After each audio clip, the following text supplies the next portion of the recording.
10 محرم کے دن ہر ایک امام حسین علیہ السلام کے قدموں پر قربان ہو رہے تھے، اور یہ منظر دیکھنے کے لیے تمام عالمین کی فرشتے کربلا کے میدان تک آ پہنچے۔ کبھی امام حسین سے زمین مخاطب ہو کے کہتی ہے کہ اے ہمارے آقا، ہمیں حکم دے، ہم ابھی پھٹ جائیں اور اس پورے لشکر کو فنار کر دیں۔ کبھی آسمان چیخ کر کہتا ہے اے میرے حسین، ہمیں حکم دے، تو کبھی زعفر جن مختلف جنات کے ساتھ دستے ادب کو جوڑ کر کہتا ہے اے میرے مولا، مجھے حکم دے کہ اس فوجی یزید کو فنار کر دوں۔ امام حسین تمام انبیاء، اولیاء، فرشتوں اور جنات سے کہتے ہیں یہ صبر کا امتحان ہے، میرا اللہ میرا صبر آزمانا چاہتا ہے، اور میرے خون سے ہی اسلام کو زندگی ملے گی، کیونکہ میرے شہید ہونے کے بعد رہتی دنیا تک کسی بھی یزید کی یہ مجال نہ ہوگی کہ کوئی میرے نانا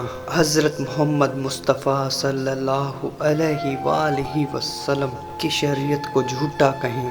بس سب مولا حسین علیہ السلام کا امتحان دیکھ رہے ہیں۔ امام حسین علی اکبر کے سینے سے پرچی نکالتے ہیں تو کبھی اپنا 6 ماہ کا بچہ قربان کرتے ہیں۔ جب آپ کے ساتھ کوئی نہ رہا، آپ خیام میں آتے ہیں، بیبیوں سے الوداع کہتے ہیں، امام سجاد کو وصیتیں کرتے ہیں کہ اسلام کے لیے ہر دکھ تکلیف کو برداشت کرنا، لیکن قدم قدم پہ اپنے نانا کی رسالت کی گواہی دیتے رہنا۔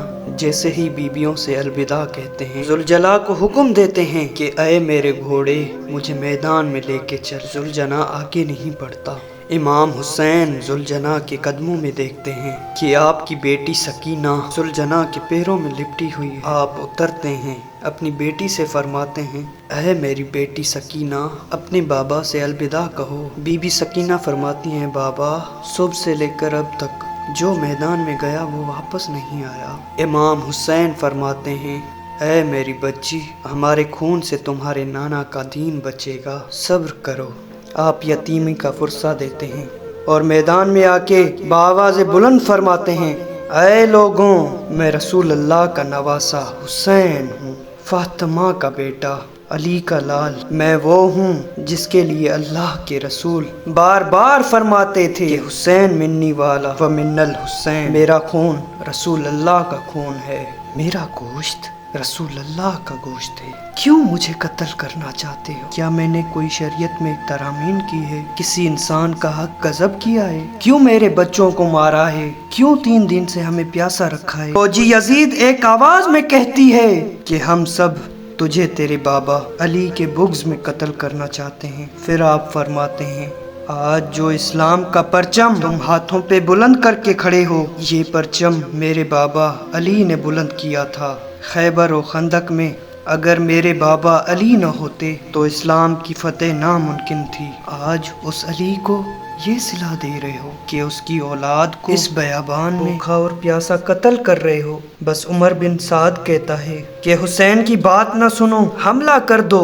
تاریخ نے لکھا امام حسین علیہ السلام کے مد مقابل جو بھی آیا تو فنار ہوا۔ زمین پہ اس سے پہلے ایسی جنگ نہ دیکھی گئی۔ ایک 3 دن کا بھوکا پیاسا شیر کی طرح لڑ رہا ہے اور فوج دور دور بھاگ رہی ہے۔ بالآخر شمر عمر بن سعد نے یہ سوچا کہ یہ علی کا شیر ہے، اس سے مقابلہ کرنا ناممکن ہے۔ پوری فوج کو کہتے ہیں کہ ایک ساتھ امام حسین پہ حملہ کیا جائے، لیکن کوئی بھی امام حسین کے قریب نہ جائے۔ دور دور سے امام حسین کو تیر مارے اور آدھی فوج جا کے خیام کو آگ لگا دیں۔ بس ہزاروں کی فوج نے امام حسین کو چاروں طرف سے گھیرا اور دور دور بھاگتے ہوئے امام حسین کو تیر مارتے رہے، نیزے مارتے رہے، اور کچھ امام حسین کے خیام کو جلاتے ہیں۔ امام حسین کبھی خیموں کی طرف جاتے ہیں، کبھی سپاہیوں کی طرف آتے ہیں۔ بس اتنے میں آواز غیب آتی ہے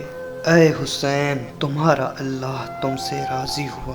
امام حسین تلوار کو روک لیتے ہیں۔ جیسے ہی فوجی اشقیا جیسے ہی امام حسین کی رکی ہوئی تلوار دیکھتے ہیں تو وہ لوگ جو امام حسین کو دیکھ کر بھاگ گئے تھے تو وہ بھی قریب آنے لگتے ہیں، اور دور دور سے جس کے ہاتھ میں جو چیز ہوتی ہے وہ امام حسین کی طرف پھینکنے لگتے ہیں۔ تاریخ نے لکھا جس کے پاس نیزے تھے وہ نیزہ مارنے لگے، جس کے پاس تیر تھے وہ تیر مارنے لگا، جس کے پاس تلواریں تھی وہ تلواریں مارنے لگا، جس کے پاس مارنے کے لیے کچھ نہ تھا وہ کربلا کی گرم زمین سے مٹی اٹھاتا اور امام حسین کی طرف پھینکتا۔ تاریخ نے لکھا آپ کے جسم میں اتنے تیر تھے کہ آپ کا جسم مبارک دور سے نظر تک نہیں آ رہا تھا۔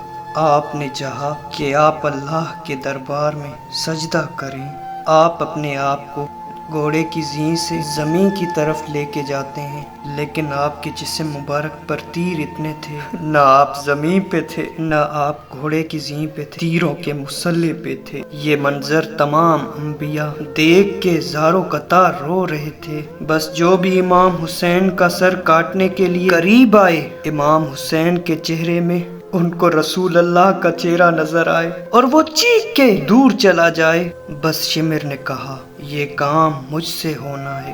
بس شمر قریب آتا ہے، امام حسین کے سر سے امامہ اتارتا ہے، آپ کے بالوں میں ہاتھ ڈالتا ہے، چھری کو گلے پر رکھتا ہے، پہلی ظرف چلاتا ہے۔ حضرت آدم علیہ السلام اللہ کے رسول سے فرماتے ہیں یا رسول اللہ آگے میں نہیں دیکھ سکتا۔ جیسے ہی دوسری ظرف چلتی ہے حضرت نوح علیہ السلام فرماتے ہیں یا رسول اللہ آگے میں نہیں دیکھ سکتا۔ جب تیسری ظرف چلتی ہے حضرت ابراہیم علیہ السلام فرماتے ہیں یا رسول اللہ کہ میں نے اپنے بیٹے کی قربانی کے وقت ہی اپنے آنکھوں پہ بٹی باندھ لی تھی، آگے میں نہیں دیکھ سکتا۔ بس ظرف چلتی رہی۔ ایک وقت ایسا آیا اللہ کے رسول نے آنکھیں بند کی اور فرمایا اے علی اب آگے میں نہیں دیکھ سکتا۔ بس ایک وقت ایسا آیا کہ امام علی نے بھی آنکھیں بند کی اور بی بی فاطمہ سے فرمانے لگے اے فاطمہ آگے میں نہیں دیکھ سکتا، اب تو جان تیرا بیٹا جانے۔ Be be Fatima Zahra